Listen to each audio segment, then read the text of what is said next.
Lá vai o Lauro pra cobrança, ele que é antigo, ele anda pra trás, vai com a mão pra trás.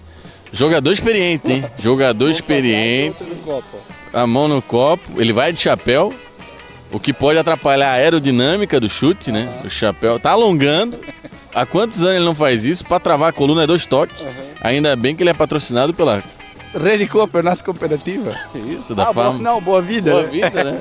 Olha, pera, calma aí, ó. Calma! Lauro preparou pra cobrança. Lá vai ele da Havaiana. Partiu o Lauro. Lauro antigo. Foi! Eu que lembrar pra postar. Chutou! Meu Deus do céu! E olha lá! Caiu o prego da Havaiana! Caiu o prego, Lauro! Caiu meu prego da Havaiana, mas vamos arrumar. Pelo amor de Deus, alguém acha esse prego que tá bem enferrujado, que fazia 40 anos que ele tinha botado na Havaiana?